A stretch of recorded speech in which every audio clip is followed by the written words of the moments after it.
আমরা বাঙালিরা কোনো একটা বাহানা পেলেই ভালো মন্দ খেতে চাই, সেটা বার্থডে পার্টি হোক কিংবা অন্য কোনো আয়োজন। তাই তো কাজিনের বার্থডেতে গিয়ে কি আনন্দ করলাম, সাথে কেমন ছিল খাওয়া দাওয়া, সবকিছু নিয়ে থাকছে আজকের ভিডিও। হে এভরিওয়ান, আসসালামু আলাইকুম। ইন্ট্রো দেখে নিশ্চয়ই বুঝতে পেরেছেন বেলুনগুলো কেন ফুলানো হচ্ছিল, বিকজ আজকে বার্থডে। তো শুরুতেই আমাদেরকে নাস্তা দেওয়া হইলো, যেখানে কুকিজ, চানাচুর, চা আরো সাথে ছিল আমার প্রিয় নুডলস। তো আমি বসে বসে নুডলস খাচ্ছিলাম, বাট এই কুকিজ গুলো চায়ের সাথে এত ভালো লাগে কি আর বলবো। অ্যাকচুয়ালি আমরা সবাই মিলে ব্রেক নিচ্ছিলাম, বিকজ বার্থডেতে অনেকখানি ডেকোরেশন করতে হবে। তো এর মধ্যে কিছুটা ডেকোরেশন কমপ্লিট, আর দেখেন আমাদের কেকও চলে এসেছে, একটা ভ্যানিলা আর একটা রেড ভেলভেট। এই বাবা, হঠাৎ করে কে জানি ফ্যান ছেড়ে দিল, আর এই থিমের পুরো বেহাল দশা। আমরা তো সবাই টেনশনে পড়ে গেছিলাম যে কি হবে। যাই হোক, কোন রকমই ঠিকঠাক করে চলে গেলাম তাদের ফেমাস এই আচার খাওয়ার জন্য। জলপাইয়ের আচার এত ভালো লাগে। আচার খাওয়ার পর ফাইনালি আমাদের ডেকোরেশন কমপ্লিট, আর এটা ছিল বাজেট ফ্রেন্ডলি একটা ডেকোরেশন। আর এদিকে মেহমানদের খাওয়া দাওয়ার জন্য বিরিয়ানিও রেডি হয়ে গেছে। তো সবকিছু রেডি হওয়ার পর আমরা বসে আছি আমাদের বাকি মেহমানদের আসার অপেক্ষায়। অলরেডি অনেক মেহমান চলে এসেছে, যেখানে রাব্বি আরফিন দুজনেই ছিল। পরে হচ্ছে কাজিনের বেস্ট ফ্রেন্ডে চলে এসেছে, তাও আবার কেক মিষ্টি নিয়ে। তো সব মিলিয়ে 3টা কেক হয়ে গেছে। দেখেন কি সুন্দর লাগছে কেকগুলো।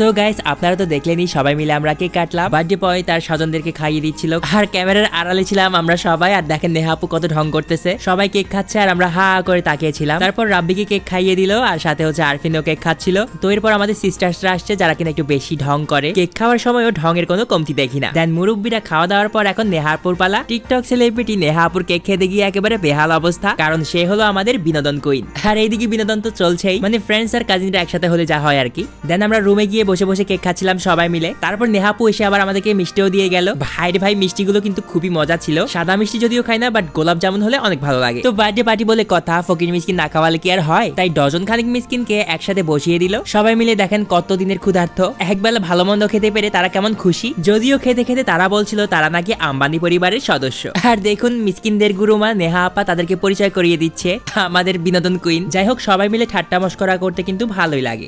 সো যাই হোক, এরপর হচ্ছে আমাদের পালা। মানে এখন আম্বানি পরিবারের সকল সদস্যরা খেতে বসে গেছে, আর এখানে ফাহাদ ভাইও চলে আসছে। বিরিয়ানির স্মেলটা যা দারুণ হয়েছে না। খাওয়া দাওয়ার আগে যেহেতু হাত ধুয়ে নিতে হয়, তাই আমরা সবাই মিলে আগে হাত ধুয়ে নিলাম, দেন চলে আসলাম আবার টেবিলে। ভাই ভাই, বিরিয়ানিটার টেস্ট এত ভালো হয়েছে, তবে আলুটা মেজর মিসিং। আমাদের সবার কাছে না বিরিয়ানিতে আলু ছাড়া একদমই ভালো লাগে না, তবে বিরিয়ানির টেস্ট খুবই ভালো ছিল। অ্যাকচুয়ালি বার্থডে পার্টি অনেকেই পালন করে, আবার অনেকে পালন করেন না, এটা হচ্ছে যার যার ব্যক্তিগত বিষয়। তবে যে কোনো উচিলায় বাঙালি একটু ভালো মন্দ খেতে চাই, এটাই হচ্ছে মূল কথা। সবাই মিলে একসাথে একই টেবিলে খাওয়ার যে আনন্দ, সেটা কয়জনের সৌভাগ্যে বা আছে বলুন। সব মিলিয়ে আছি, কিন্তু আমরা বেশ মজা করেছি সবাই মিলে। সো এই ছিল আজকের ভিডিও। যদি আপনাদের কাছে আমাদের এই ভিডিওটি ভালো লেগে থাকে, তাহলে প্লিজ প্লিজ প্লিজ পেজটা ফলো করতে ভুলবেন না। দেখা হচ্ছে নেক্সট কোনো ভিডিওতে। ততদিন পর্যন্ত সবাই ভালো থাকবেন, সুস্থ থাকবেন। আল্লাহ হাফেজ সবাইকে।